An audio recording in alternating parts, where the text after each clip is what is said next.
Bismillahirrahmanirrahim. Assalamualaikum warahmatullahi wabarakatuh. Izinkan saya untuk mempresentasikan hasil diskusi kelompok 3 mengenai proses pengoperasian dan perawatan lokomotif CC300, di mana pada saat ini saya akan menjelaskan mengenai subbab, yaitu menjalankan lokomotif CC300.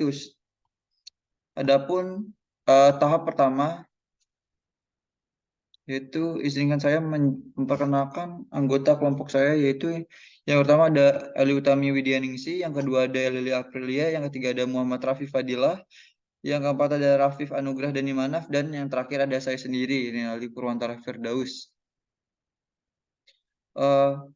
Dalam pengoperasian lokomotif CC300, yang pertama yaitu kita harus melakukan atau merilis atau melepas rem pada lokomotif CC300, yaitu dengan cara yang pertama, pastikan tuas selektor breaker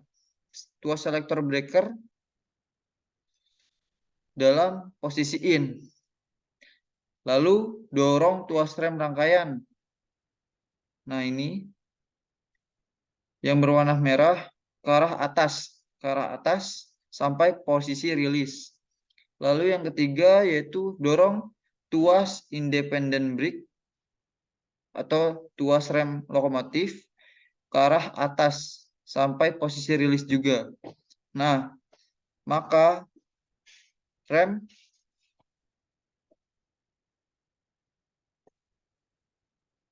akan terjadi rem akan lepas, ditandai dengan tekanan brake pipe naik hingga tekanan 5 bar dan tekanan silinder turun sampai 0. Selanjutnya ada powering atau tenaga, di mana tuas dari powering ini terletak di sebelah reverse handle atau tuas pembalik. Yang pertama untuk melakukan powering atau tenaga yaitu dengan cara memajukan atau ke arah F itu forward atau maju, atau ke arah bawah R atau reverse atau mundur, atau menggerakkan tuas reverse handle itu maju atau mundur. Lalu mendorong tuas powering atau tuas throttle ke arah depan hingga lampu traction ready ditandai dengan menyala warna hijau. Lalu dilanjutkan dengan putaran engine akan naik dan transmisi bekerja dan kereta akan berjalan. Jika lampu traction ready tidak menyala hijau saat diberi tenaga atau diberi powering, maka ada indikasi yang pertama yaitu relay traction shaft atau TSR belum bekerja, yaitu yang kedua indikasi parking brake masih aktif, lalu yang ketiga indikasi yaitu main pressure switch relay belum aktif, yang keempat ada brake pipe belum mencapai tekanan 5 bar, yang kelima ada deadman cut traction relay masih aktif, dan yang terakhir kemungkinan yaitu reversing handle-nya belum sempurna. Lalu ada cara pengereman, di mana dalam lokomotif CC300 ini terdapat dua jenis pengereman, yaitu pengereman rangkaian atau reverse brake, service brake, dan rem lokomotif atau independent brake, di mana rem rangkaian ini dipakai apabila lokomotif menarik rangkaian KA, barang atau penumpang, dan tuas yang digunakan adalah tuas panjang yang terdapat sebelah kiri. Nah, di mana pengguna masinis menggunakan rem rangkaian posisi mundur atau posisi rilis, posisi dari ke depan mundur yang warna merah itu. Nah, pada tuas rem rangkaian atau service brake tersebut ada beberapa mode, di mana ada mode FS atau full service atau pengereman maksimum. Lalu yang kedua ada mode SUP atau mode surprise, di mana mode tersebut melepas rem berguna untuk melepas rem penalti. Lalu yang ketiga ada HO atau handle off, atau terjadi rilis atau brake tidak aktif saat kabin pasif. Lalu yang keempat ada IM. IM itu adalah emergency brake. Nah, pada independent brake atau rem lokomotif terdiri dapat dua jenis, yaitu dynamic brake dan pneumatic brake. Di mana dynamic brake merupakan pengubahan energi putaran pada transmisi menjadi panas yang dapat mengurangi putaran transmisi dan dapat memperlambat laju lokomotif sesi 300 tersebut.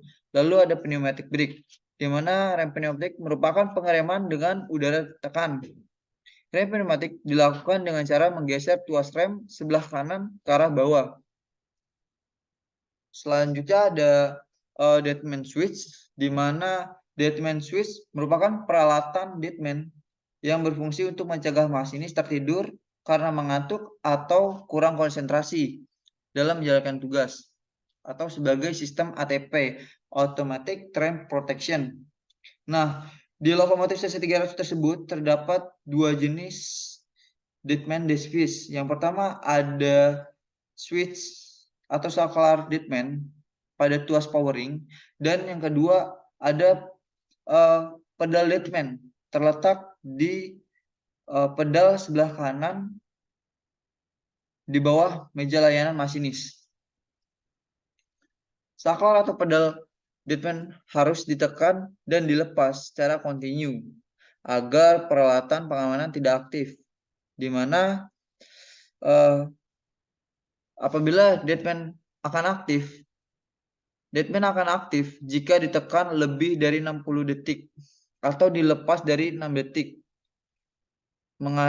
Itu mengacu terhadap KRL KFV berdasarkan arahan Satuan Kerja Kemenhub. Lalu apabila deadman aktif, maka buzzer atau lampu akan berbunyi. Nah, jika deadman terus aktif selama 3 detik, maka traksi akan diputus atau di cut off. Dan jika terus aktif selama 5 detik, maka setelah itu rem penalti akan aktif. Untuk mereset kondisi rem penalti karena deadman, tekan tombol emergency brake release. Berikut cara melepas rem penalti. Saat rem penalti bekerja akibat peralatan deadman aktif, maka lampu emergency brake dan penalty brake akan menyala.